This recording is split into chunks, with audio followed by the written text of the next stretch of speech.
नमस्कार दोस्तों, आप सबका एक बार फिर से हमारे YouTube चैनल पर हार्दिक स्वागत। मैं आपका दोस्त विवेक गुप्ता। आज दोस्तों हम चर्चा करने जा रहे हैं कर्क लग्न वालों के लिए कैसा रहेगा मार्च का महीना। बात करेंगे सभी 9 के 9 ग्रहों की। बात करेंगे ये 9 के 9 ग्रह किस भाव पर किस नक्षत्र पर गोचर करेंगे और कब कब किस भाव पर ये इनकी मूवमेंट होगी।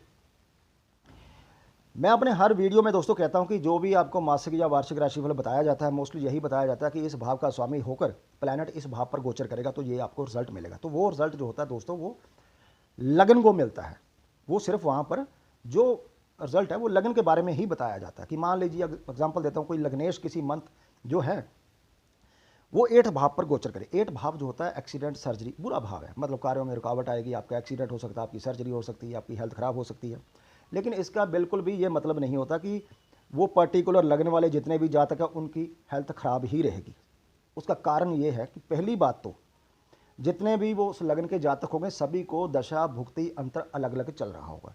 दूसरा, उनके जन्म चार्ट में ग्रहों की पोजीशन अलग अलग होगी।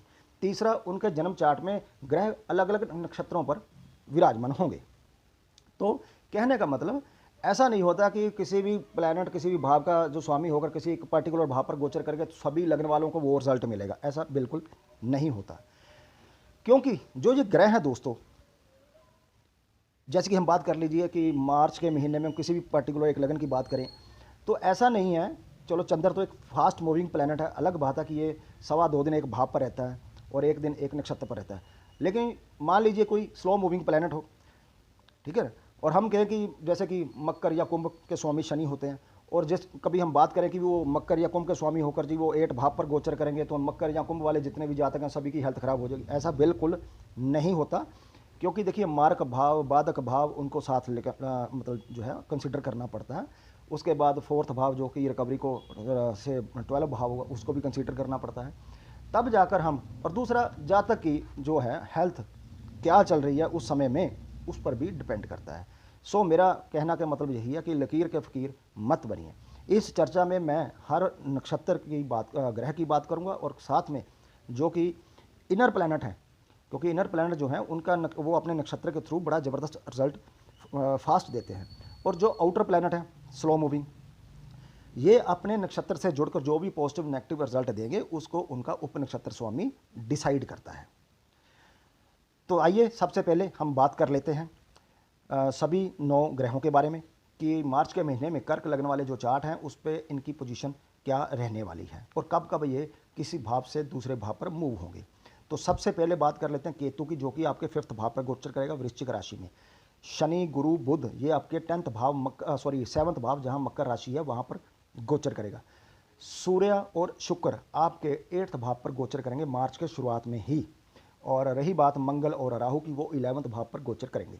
चंद्र जैसे मैंने कहा फास्ट मूवी प्लैनेट है, कभी ना कभी वो 6, 8, 12 भावों में भी आएगा। उसके अलावा वो कभी शनि कभी केतु कभी राहु इनके साथ युति भी करेगा, इनके नक्षत्र पर भी जाएगा, इनकी दृष्टि में भी आएगा। तो हम ये कह सकते हैं कि हाँ, मार्च के महीने में जो है चंद्र जिनको खासकर चंद्र से रिलेटेड ही महा दशा या भुक्ति चल रही है उनको ये रिजल्ट मिलेगा। लेकिन दोस्तों इसके अलावा भी चंद्र और भावों के भी किस तरीके से रिजल्ट देता है आज मैं आपको बड़ा विस्तार से वो चीज़ समझाने वाला हूँ। तो इसलिए आप सबसे कहूँगा कि इस वीडियो को शुरू से लेकर एंड तक आप देखिएगा। चर्चा को आगे शुरू करने से पहले मैं आप सब दोस्तों से मित्रों से कहना भी चाहूँगा, खासकर उन दोस्तों से जो पहली बार हमारे इस YouTube चैनल पर आए हैं और इस वीडियो को देख रहे हैं, कि यदि आपने हमारा चैनल सब्सक्राइब नहीं किया तो प्लीज़ सब्सक्राइब कर लीजिए और नोटिफिकेशन बेल का बटन दबाना ना भूलिए, क्योंकि जो भी वीडियो हम अपलोड करें यूट्यूब पर, तो चाहे वो वैदिक एस्ट्रोलॉजी से रिलेटेड हो या फिर केपी से, आप उसे मिस ना करिए। दूसरा, यदि आपकी भी कोई क्वेरी हो तो आप दिए हुए व्हाट्सअप नंबर पर हमें मैसेज कर सकते हैं, लेकिन फ़ीस जो है एप्लीकेबल रहेगी दोस्तों।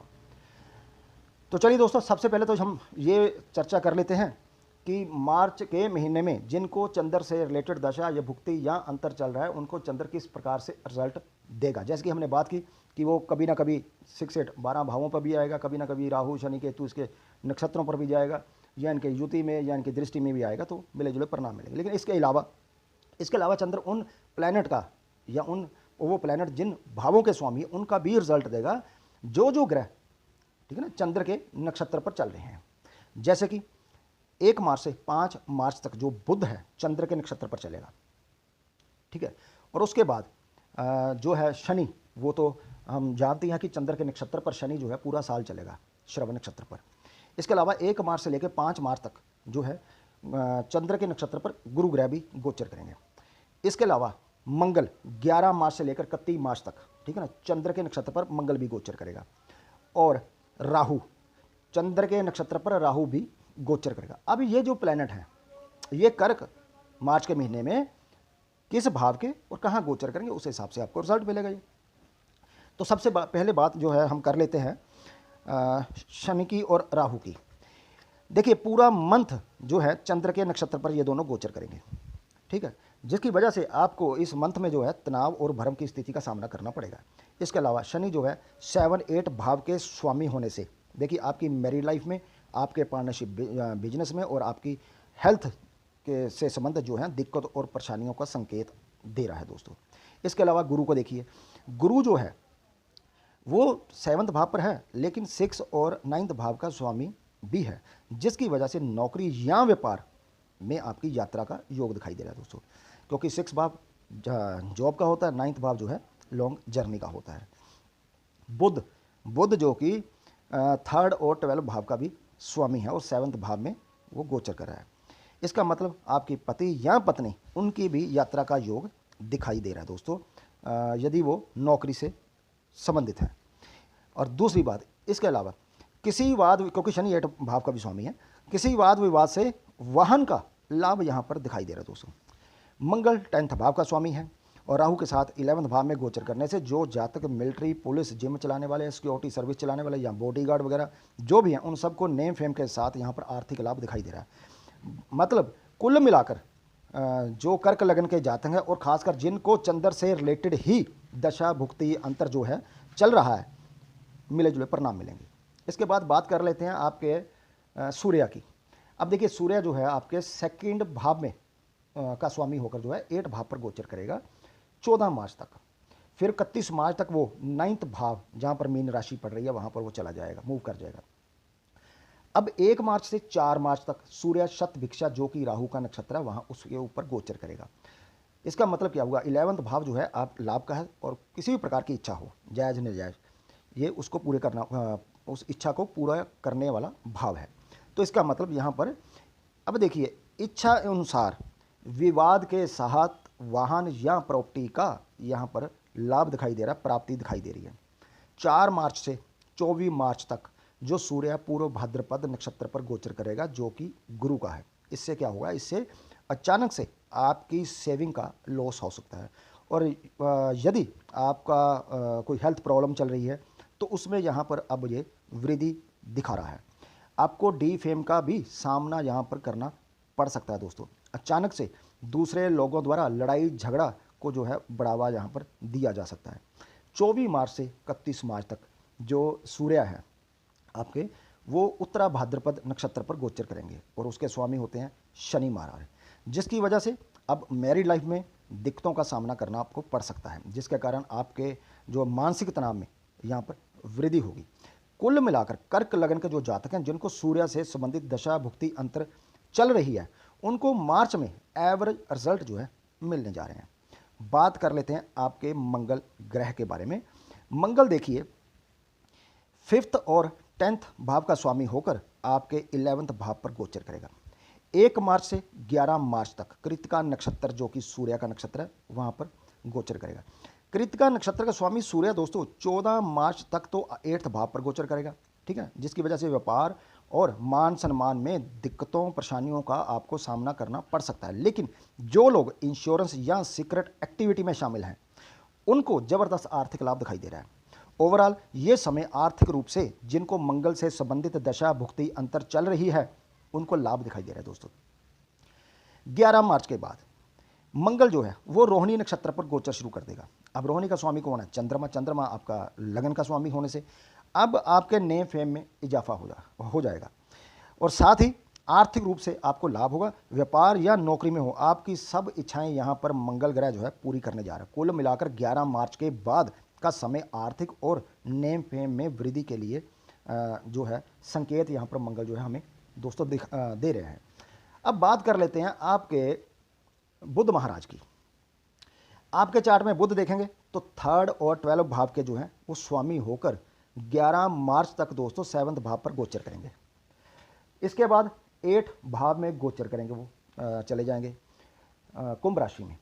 1 मार्च से 5 मार्च तक बुध जो है चंद्र के श्रवण नक्षत्र पर गोचर करेंगे। इस समय चंद्र जो है वो आपके लग्नेश हैं, तो इस समय व्यापार या लाइफ पार्टनर के साथ यात्रा का योग दिखाई दे रहा है। काम का जो है संबंधों में डीप हम दिख रहा है यहाँ पे। 5 मार्च से 16 मार्च तक बुध मंगल के धनिष्ठा नक्षत्र पर गोचर करेंगे। मैरिड लाइफ आपकी अच्छी रहेगी क्योंकि मंगल जो है 11वें भाव में है। पार्टनरशिप बिजनेस द्वारा आपके प्रतिष्ठा में आपकी वृद्धि होगी। 11 मार्च को बुध जो है दोस्तों वो 8 भाव मतलब कुंभ राशि में मूव हो जाएंगे। आपके स्वयं के प्रयासों से अचानक सफलताएं मिलेंगी आपको। अचानक से व्यापार में मिलने वाले अवसरों से पद प्रतिष्ठा में आपकी वृद्धि होने जा रही है। विदेशों से आपको लाभ मिलेगा। जो नौकरी में है उनके लिए अधिक जो है उसको कार्यभार जो है के साथ ट्रांसफर का योग यहाँ पर दिखाई दे रहा है समय। इस समय खर्चों में बढ़ोतरी भी आपको देखने को मिलेगी। 16 मार्च से जो है 25 मार्च तक बुध जो है राहु के शतभिषा नक्षत्र पर गोचर करेंगे। तो यहाँ पर अब अचानक से वाहन प्रॉपर्टी का सुख मिल सकता है आपको। लेकिन बुध थर्ड 12 भाव का जो स्वामी है 12 भाव का 8 भाव पर गोचर करेगा वो, तो यहाँ पर अब 4 और 11 भावों से जुड़ेगा। इसलिए आपको ध्यान से सारे डॉक्यूमेंट चेक कर लेने चाहिए यदि आप कोई प्रॉपर्टी या वाहन जो है खरीदने जा रहे हैं। ऐसा ना हो कि जो वाहन या प्रॉपर्टी जो है आप खरीदें उसमें वाद विवाद पैदा हो जाए।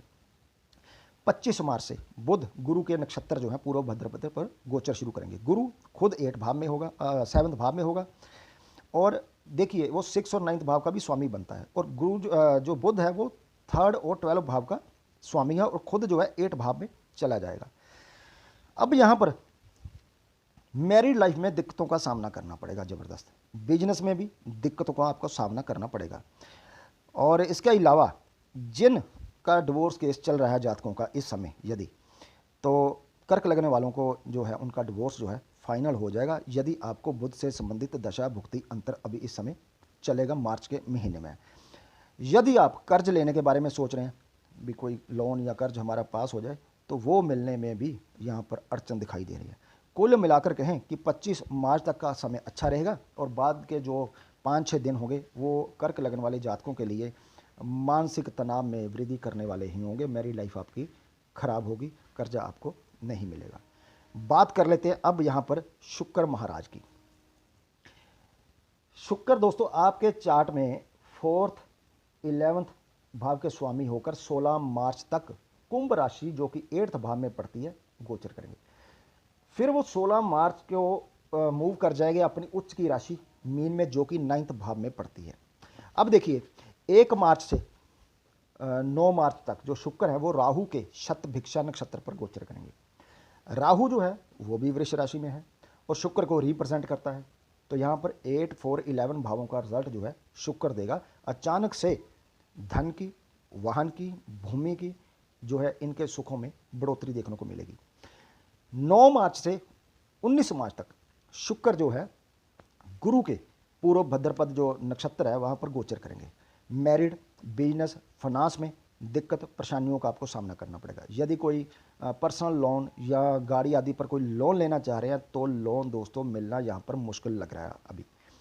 जिनका जैसे कि मैंने कहा कि डिवोर्स चल रहा है कर्क लगन वाले, जैसे कि वहाँ पर कहा था, अब शुक्र पर भी यही चीज़ें लागू हो रही हैं, तो उनका डिवोर्स हो जाएगा। या फिर किसी विवाद के कारण पति पत्नी के बीच में जो है या लड़ाई झगड़े के कारण अलगाव जो है यहाँ पर दिखाई दे रहा है। 19 मार्च तक जो शुक्र है वो गुरु के नक्षत्र पर गोचर करेंगे। लेकिन 16 मार्च को शुक्र 8th भाव से निकलकर अपनी उच्च की राशि मीन में प्रवेश कर जाएंगे। तो अब 16 मार्च से 19 मार्च तक सामाजिक संबंधों में वृद्धि देखने को मिलेगी। मकान या बिल्डिंग में अन्य कोई मंजिल का आप निर्माण कर सकते हैं। किसी प्रॉपर्टी की खरीद इस समय आप कर सकते हैं। 19 मार्च के बाद यदि देखा जाए शुक्र जो है शनि के उत्तरा भद्रपद जो नक्षत्र है उस पर गोचर करेंगे। शनि 8 भाव का स्वामी होकर 7th भाव पर गोचर करेगा। मैरिड लाइफ में फिर से यहाँ पर प्रॉब्लम जो है शुरू हो जाएंगी, मानसिक तनाव में वृद्धि होगी। और यदि कोई यात्रा करेंगे तो ध्यान रखना एक्सीडेंट, सर्जरी आदि का बुरा योग यहाँ पर दिखाई दे रहा है, या आर्थिक कोई नुकसान यात्रा के समय यहाँ पर दिखाई दे रहा है दोस्तों। तो कुल मिलाकर जिनको शुक्र की डीबीए चल रही है उनके लिए महीने के जो पहले 9 दिन अच्छे रहेंगे, बाकी के 20-22 दिन जो हैं वो एवरेज रहने वाले हैं दोस्तों। अब दोस्तों बात कर लेते हैं राहु महाराज की। राहु महाराज मार्च के महीने में रोहिणी नक्षत्र पर गोचर करेंगे और उसके स्वामी बनते हैं चंद्र, जो कि आपके लग्नेश है। और राहु खुद वृषभ राशि में गोचर करेगा, जो कि शुक्र की राशि है। इसका मतलब वो शुक्र को भी रिप्रेजेंट कर रहा है यहाँ पे। और शुक्र की एक राशि 4th भाव में पड़ती है। शुक्र खुद 16 मार्च तक 8 भाव में, फिर वो 9th भाव जहाँ पर उसकी उच्च की राशि मीन है वहाँ पर वो मूव हो जाएगा। इसका मतलब 8 भाव में गोचर करने से यदि आप मेहनत करेंगे, कठिन मेहनत, और इसमें विश्वास रखते हैं, तो आपको अचानक से आपकी जो सब इच्छाएं हैं यहाँ पर वो राहु पूरी करेंगे। इसके अलावा क्योंकि शुक्र की एक राशि 4th भाव में भी पड़ती है, तो भूमि, भवन, फाइनेंस, इन सब चीज़ों से जो है आपको लाभ होगा, नेम फेम और आपके रुतबे में वृद्धि होगी। लेकिन जो जातक जो है कर्क लगन के और उनकी हेल्थ, उनको परेशानियों का सामना करना पड़ रहा है, जो बीमार चल रहे हैं कुछ भी, तो जिनको राहु से संबंधित दशा भुक्ति अंतर चल रही है, उन जातकों को ऑपरेशन, सर्जरी, चोट, एक्सीडेंट, इन सब चीज़ों का सामना करना पड़ेगा। क्यों करना पड़ेगा? इसलिए करना पड़ेगा क्योंकि जिसके नक्षत्र पर राहु गोचर कर रहा है वो लग्नेश है, और राहु खुद 11th भाव में, जो कि बाधक भाव है, और उसकी एक राशि 4th भाव में पड़ती है, जो कि 5th भाव से 12 बनती है। 5th भाव रिकवरी का होता है, वो रिकवरी को मना कर रहा है। तो इसलिए जिन जातकों की हेल्थ मार्च के महीने में, जो कि या पिछले काफ़ी दिनों से या काफ़ी मंथ से ख़राब चल रही है, बेड पर है, तो उनको हेल्थ जो है दिक्कत और ज़्यादा बढ़ सकती है। 16 मार्च के बाद शुक्र जो है 9th भाव में गोचर शुरू कर देगा, वहाँ पर मूव कर जाएगा। अब 4, 9 और 11 का जो कम्बिनेशन है वो क्या दर्शा रहा है? वो ये दर्शा रहा है कि 4th भाव जो होता है वो प्राइम हाउस होता है एजुकेशन का, 9th भाव हायर एजुकेशन का, 11th भाव फुलफिलमेंट और डिज़ायर का। जो स्टडी कर रहे हैं उनको अपनी वो शिक्षा में सफलता मिलेगी। दूसरी बात, 4th भाव का स्वामी 9th भाव पर गोचर करेगा। इसका मतलब क्या हुआ? प्रॉपर्टी का या वाहन का जो सुख है या सुखों में जो है वृद्धि यहाँ पर देखने को मिल रही है। दूसरी बात, राहु देखिए वो भ्रम की स्थिति जरूर पैदा करेगा, क्योंकि वो चंद्र के नक्षत्र पर चल रहा है, और यह भी पता है हमें कि शनि भी चंद्र के नक्षत्र पर चल रहा है। तो इसका मतलब मानसिक तनाव तो आपका रहेगा ही रहेगा कुछ ना कुछ, ठीक है। लेकिन जो 11th भाव राहु यहाँ पर गोचर कर रहा है उसका संबंध लगन से जुड़ रहा है, तो इसका मतलब आपकी कोई भी जायज़ या नाजायज़ जो भी इच्छाएं होंगी यहाँ पर इस समय दौरान राहु उसको पूरा करेगा। कुल मिलाकर 16 मार्च से 31 मार्च तक का जो समय आर्थिक रूप से आपको दृष्टिकोण से अच्छा जाएगा।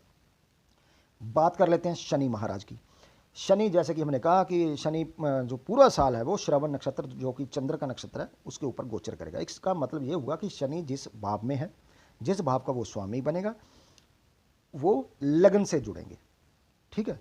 तो अब देखिए शनि यहाँ पर 7th भाव में गोचर कर रहा है, 8th भाव का स्वामी है, लेकिन 8 भाव में मार्च के महीने में 11 मार्च तक तो बुध रहेगा वहाँ पर, ठीक है, 14 मार्च तक सूर्य रहेगा और 16 मार्च तक शुक्र रहेगा। मतलब ये 3 प्लैनेट जो हैं 16 मार्च तक वहाँ पर रहेंगे।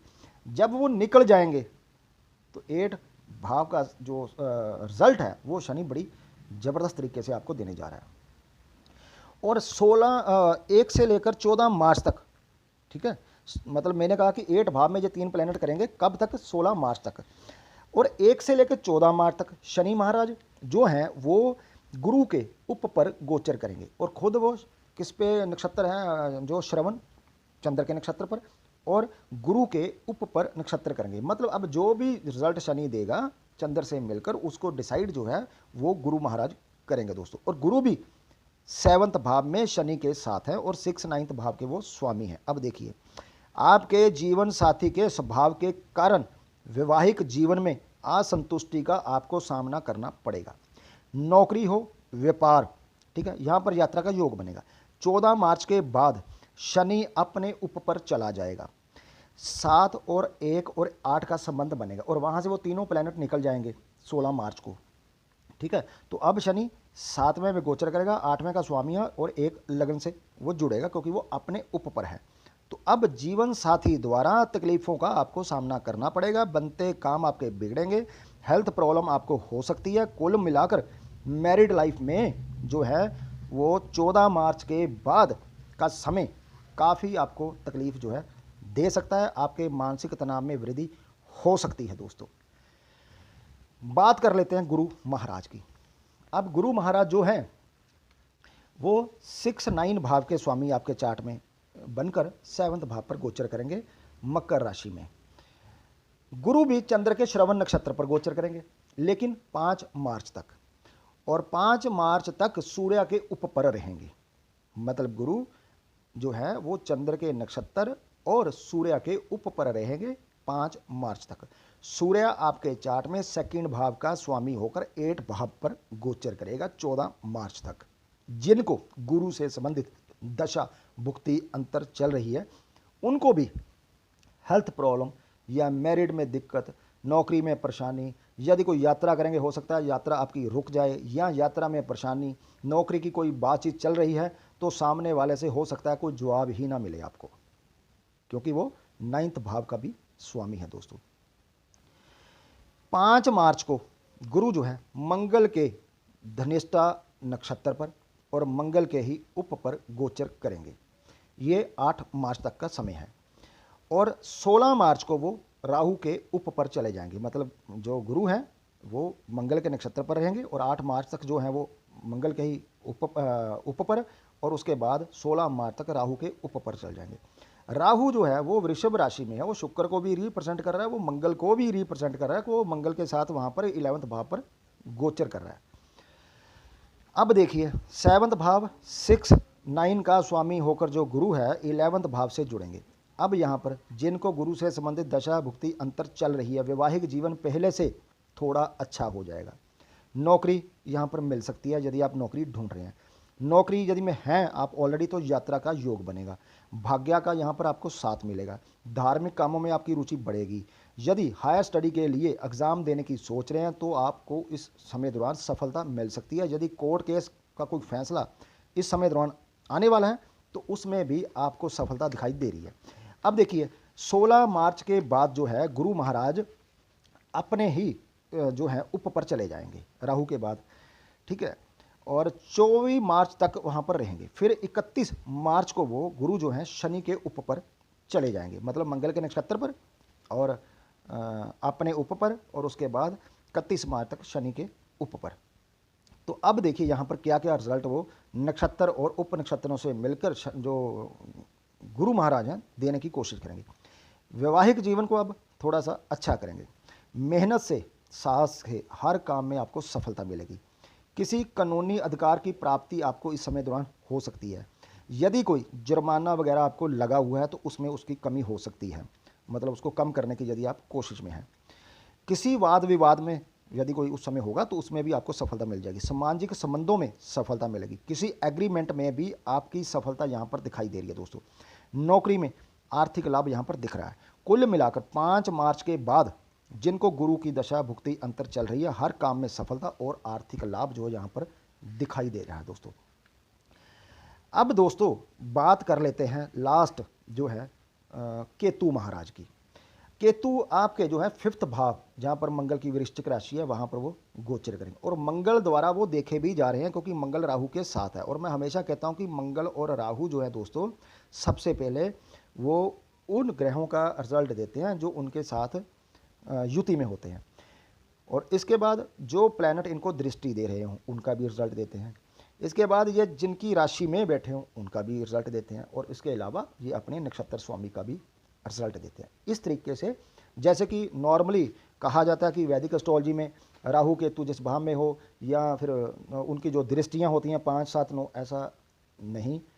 जो प्रैक्टिकल जो बात है वो यही है कि राहु और केतु सबसे पहले जो युति में ग्रह होंगे उनका वो जिन भावों के वो स्वामी होंगे उन सब चीज़ों को वो रिप्रेजेंट करेंगे। फिर जो दृष्टि दे रहा है, फिर राशि स्वामी, फिर नक्षत्र स्वामी।